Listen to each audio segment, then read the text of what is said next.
guys doing today? Doing great. It's a great day. I just want to say thank you to the Eagles organization, Mr. Lurie, Howie, Coach Peterson. I'm glad to be a part of such a great organization, the culture. So I can't wait to get started.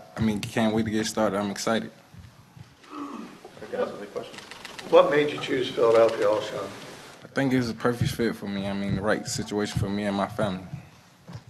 Carson Wentz, that ability to play with a young, rising quarterback, that had a lot to do with it? I had a lot to do with it. Like I said, sky's the limit for him. Like I told him, I texted him, me and him text back and forth. I told him that he got my job is to help him win the MVP. Which I truly believe. The sky's the limit for him. He's a great quarterback. A one-year deal, why was that the best option for you? I just think, like I said, just my job is just go out, just focus, just play football. And I just think that was the best opportunity for me. Were the Eagles on your radar, or did they kind of swoop in late in the process?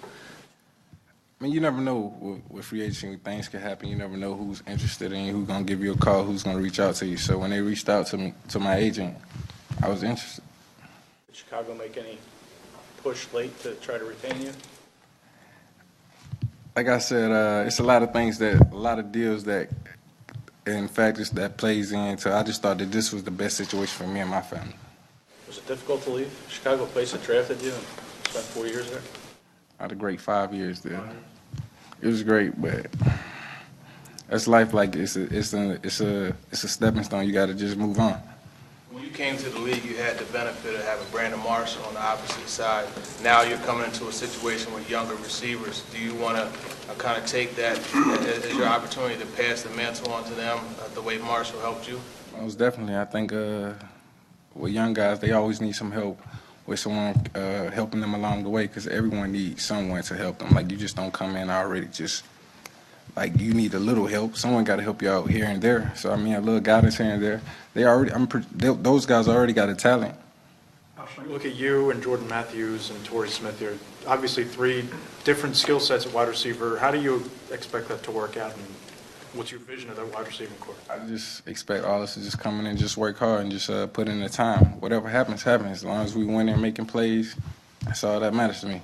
What have you always viewed as the strengths of your game? I would say just going up, leaping over a defender. Can you tell us about the specifics of that texting back and forth with Carson and how that went when you told him you thought he could be MVP? He said that I don't really care about MVP. I want to win championships. I was like, that's right. That's the right mindset, right attitude. What does that say about him? It's a lot for a young player to say that. Like I said, the sky's the limit for him. In that Week 2 game last year against the Eagles, did you watch him at all, and is he someone you paid attention to after that? Yeah, I watched him, but at the same time, I was playing for the Bears. I was hoping we win, but as things, I think in that last drive, like, he was really getting things going. I'm like, yeah, wow, this kid gonna be special. He was really getting going. What exactly happened with the suspension, and what have you done to kind of rectify so that doesn't happen again? I just think just focusing on like what I put in my body, just being more careful. Like I said, I'm past that. I'm just trying to get. I'm gonna have the right team in place. Like everyone around me, like we all on the same page for this team standpoint. Whatever happens, like I'm pretty sure that's never gonna happen again. You're going to have the opportunity to be reunited with Mike Groh. How much did that have an influence on your decision? I really didn't think too much about that. I knew him from Chicago. I really didn't think too much about that bearing on my decision. But at the same time, I'm really excited because, Coach Groh is a great guy. Howie said earlier today that once you see the passion of this city's fan base that you'll want to come back. What do you know about Philly and its fans? Diehard fans. I think we played here like 3 years ago. When I played for the Bears, they really gave it to us. Like, they really gave us hell. But like I said, diehard fans, they passionate about this city. This city needs a championship, wants a championship. That's a must.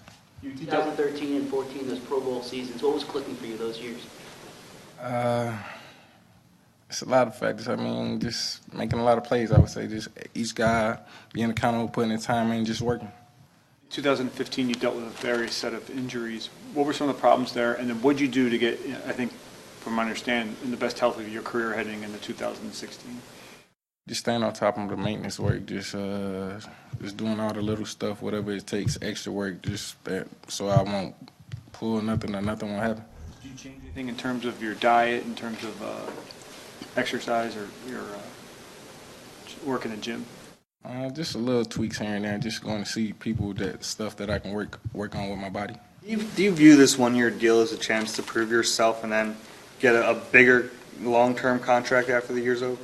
I really don't think about that. I'm just focusing on just playing football. Whatever happens after the season happens. Right now, I'm just one day at a time. Did you discuss like a long-term deal with the Eagles? I mean, is that something that you kind of wanted going into this, or were you willing to wait a year and then talk long-term?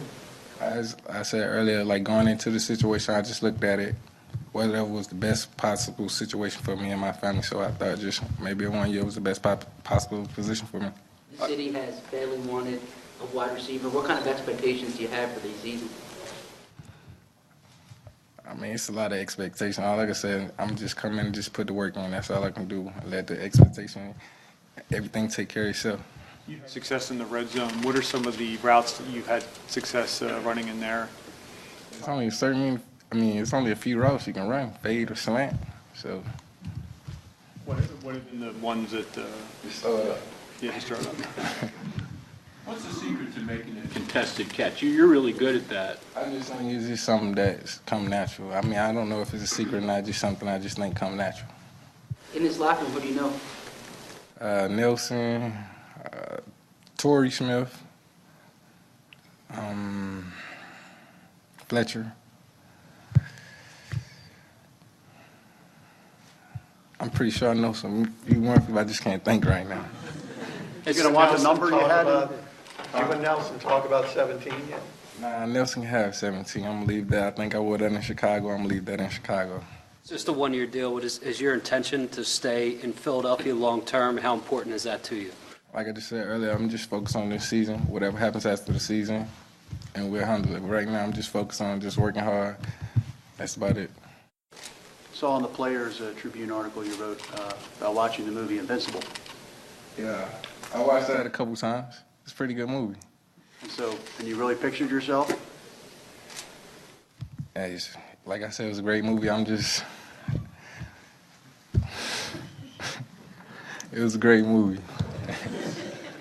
Do you have any more guys? Wentz is going to get the receivers together, just talk about getting everybody together to throw, maybe in North Dakota. I'm down with that. Whatever it takes for us to win the championship division, whatever it takes, I'm down. Whatever we can go to anywhere, I'm down with that. So if Nelson keeps number 17, what number would you? I haven't decided yet. Okay. You were asked a little while ago about being sort of a leader with this group because it is a very young group of receivers. Is that something you've thought about very much? Is that something that you've really you've aspired to, or? I just think it's just something that just come with over years of process of being in the years for a certain amount of years and being experienced with other players who's older than me. So I just teach those guys what the older guys taught me. You've been described before by teammates and coaches as mild-mannered, laid back, but others have talked about the fire inside in terms of your motivation. How is that evident in how you've approached your career? And is it frustrating sometimes that people don't understand that you have that kind of, that kind of drive? Say that again? You've been described before as being mild-mannered and laid back, but also as someone who's very driven. Is it frustrating to be portrayed that way? I feel like anyone gonna say.